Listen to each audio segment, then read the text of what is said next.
Hello दोस्तों। अच्छी अच्छी कहानियाँ सुनने के लिए हमारे YouTube चैनल सोनिया दी वॉइस को सब्सक्राइब करें। शादी होते ही मेरा भाई विदेश चला गया।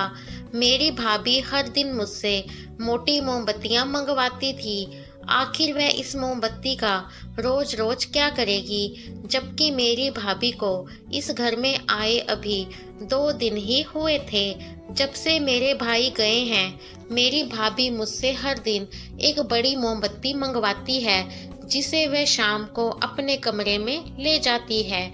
आखिरकार एक रात मैं चुपके से उसके कमरे में छिप गया, यह जानने के लिए कि उसने इतनी सारी मोमबत्तियों के साथ क्या किया है।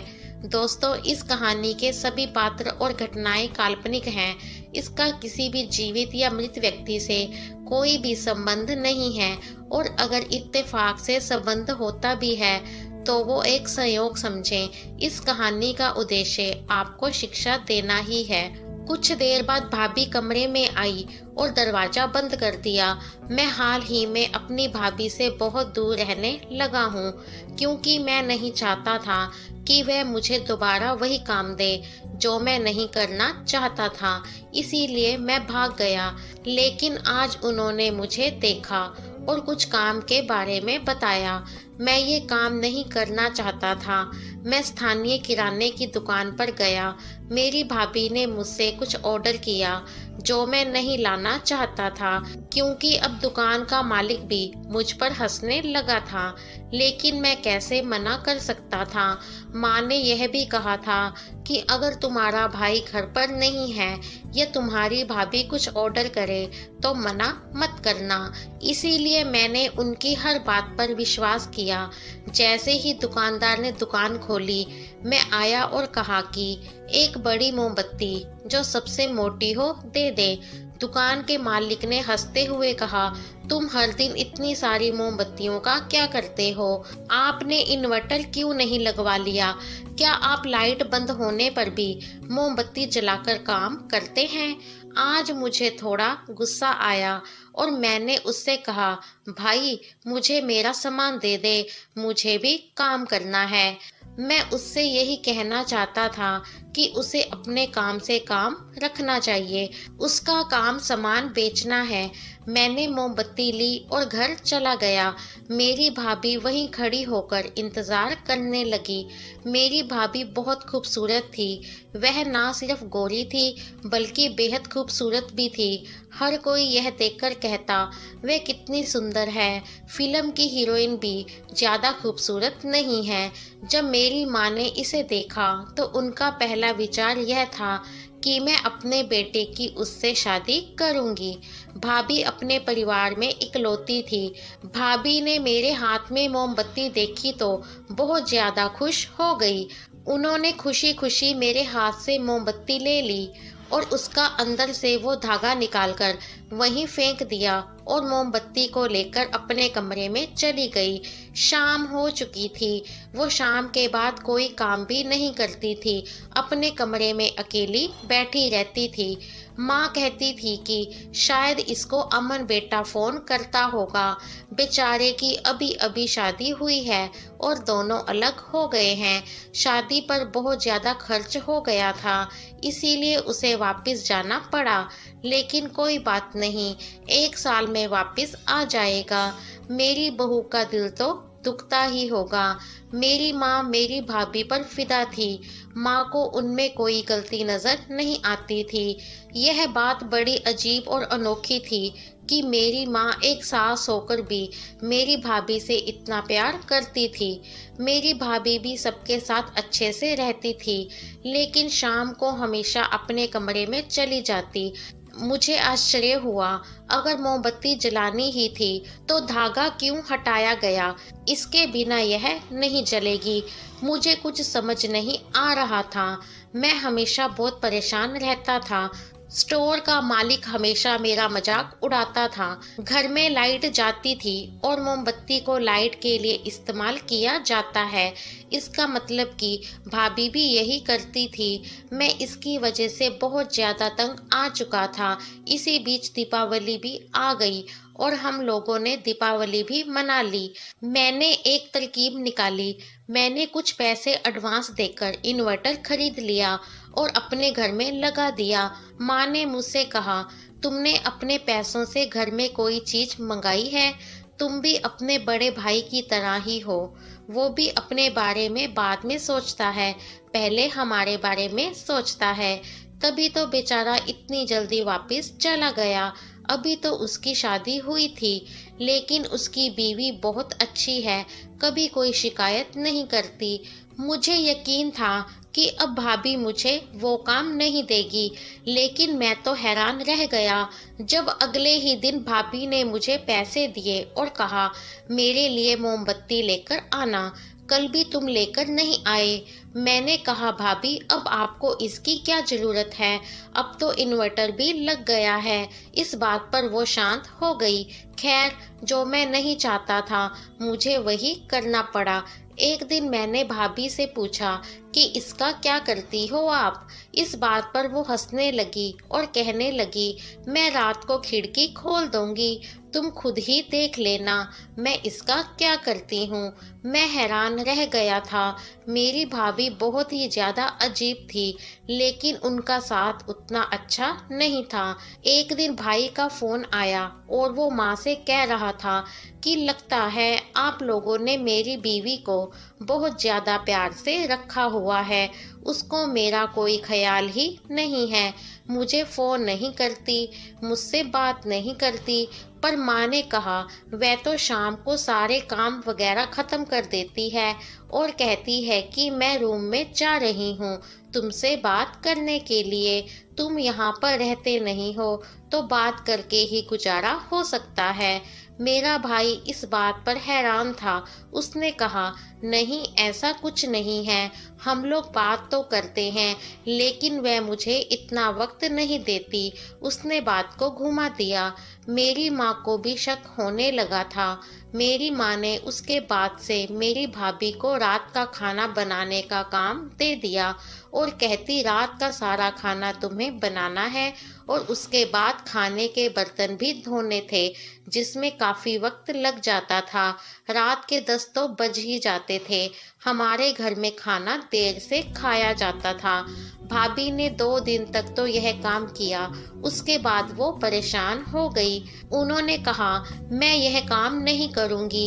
एक तो मेरे पति को बाहर भेज दिया, शादी में तो आप लोगों ने ऐसा कुछ नहीं बताया कि वो इतनी जल्दी वापस चला जाएगा, और ऊपर से मुझसे घर का काम भी करवा रहे हैं। मैं दिन का खाना बनाया करूंगी, रात का खाना मैं नहीं बनाऊंगी। मैंने भी सोच लिया कि मैं देखूंगा कि भाभी क्या करती हैं। आज रात उनके कमरे की खिड़की से जरूर देखूंगा।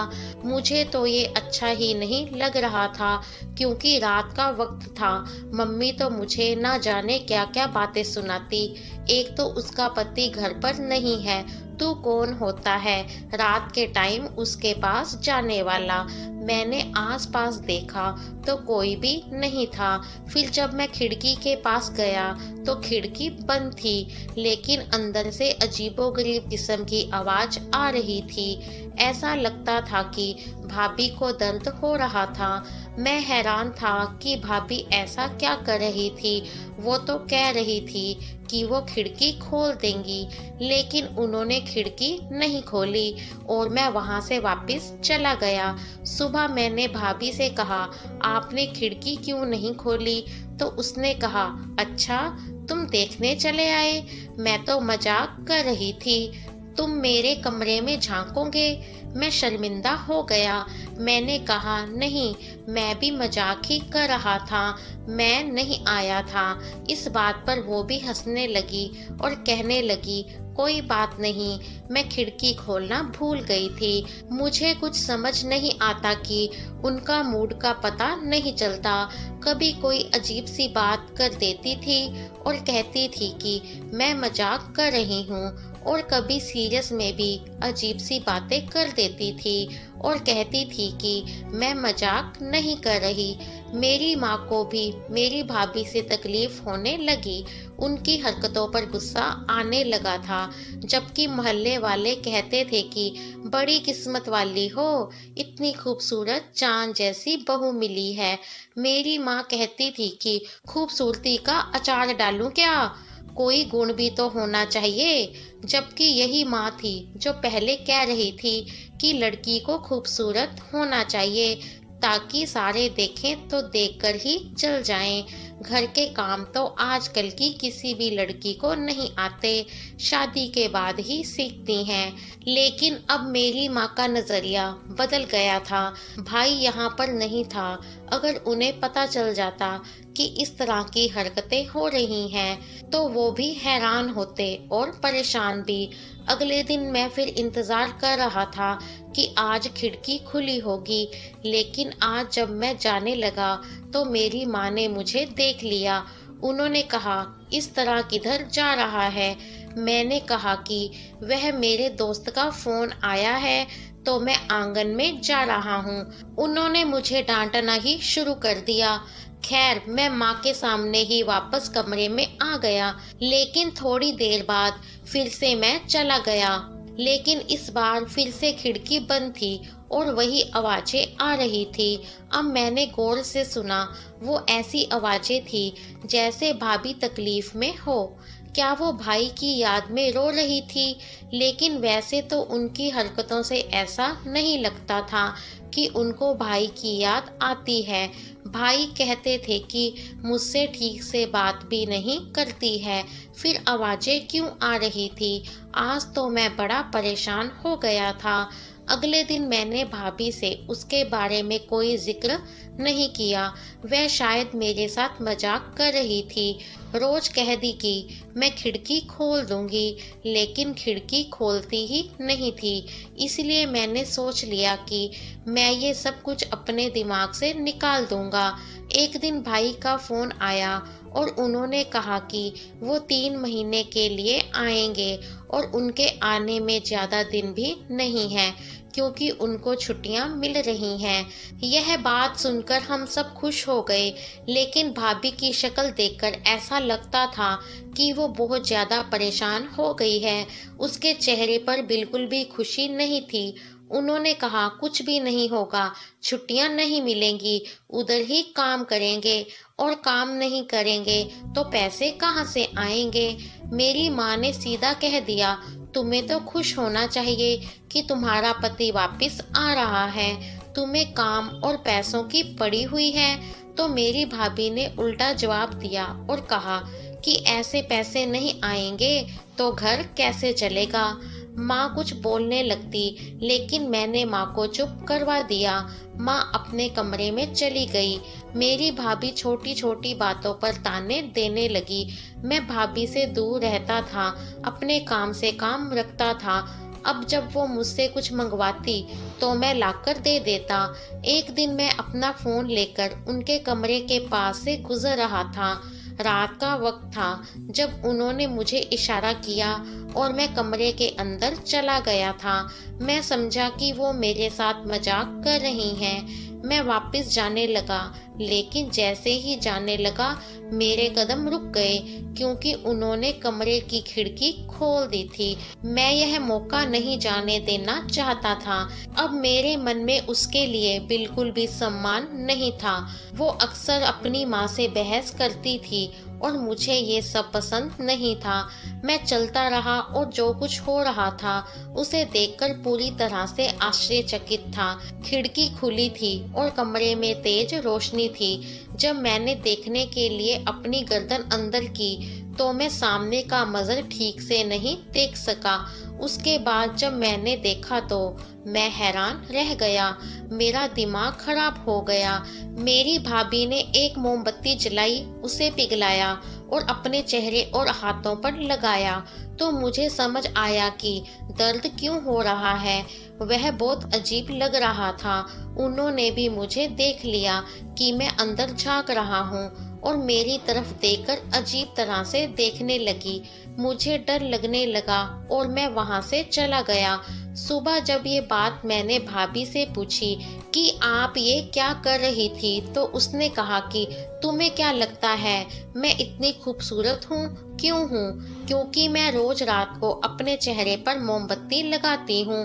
वही लगा रही थी और उसकी वजह से मेरे चेहरे की सारी गंदगी मेरे चेहरे से उतर जाती है, तभी तो मैं इतनी खूबसूरत लगती हूँ। मैंने सोच लिया था कि भाभी पागल है और दोबारा मैंने उनसे कोई बात नहीं की। भाई 3 महीने के लिए वापस आ गया। भाई और भाभी रोज झगड़ा करते थे। भाभी बहुत जिद्दी थी और शायद भाई को भी उनके किसी पुराने चक्कर के बारे में पता चल गया था। आजकल वो बहुत झगड़ते थे। पहले तो हम सिर्फ आवाजें सुनते थे, फिर उनके झगड़े कमरे से बाहर आ गए। भाई ने कहना शुरू कर दिया, मैं इस लड़की के साथ नहीं रहूंगा, ये पागल है, इसका दिमाग खराब है। इस तरह बात चलते चलते डिवोर्स तक चली गई। मेरे भाई ने माँ से कहा, आपने लड़की की शक्ल देखी लेकिन उसका किरदार और उसकी अकल नहीं देखी, केवल शक्ल देखकर इसको ले आई। कुछ दिनों के बाद मेरी भाभी और भाई को अपनी अपनी गलती का एहसास हुआ और वो फोन पर बातें करने लगे। फिर मेरा भाई भाभी को घर वापस ले आया। फिर उन्होंने अपनी घर गृहस्थी की अच्छी शुरुआत कर ली और खुशी खुशी रहने लगे। दोस्तों, हम भी आपसे यही कहते हैं कि सिर्फ किसी की खूबसूरती ना देखें, बल्कि सब कुछ देखने के बाद ही शादी करें, क्योंकि शादी कोई खेल नहीं है। और जल्दबाजी में गलत फैसले ना लें, क्योंकि जल्दबाजी शैतान का काम है। तो हमें अक्सर बाद में उस निर्णय पर पछताना पड़ता है। इसलिए आपको कोई भी निर्णय लेने से पहले अच्छे से सोच लेना चाहिए। तो इस कहानी के बारे में दोस्तों आपकी क्या राय है? कृपया हमें कमेंट बॉक्स में बताएं कि आपको हमारी मज़ेदार कहानी कैसी लगी। अगर आपको हमारी कहानियाँ पसंद आती हैं तो आप हमारे इस वीडियो को लाइक और शेयर कर सकते हैं। चैनल पर पहली बार आए हैं तो चैनल को सब्सक्राइब भी जरूर करें। मिलूंगी नई कहानी के साथ। धन्यवाद।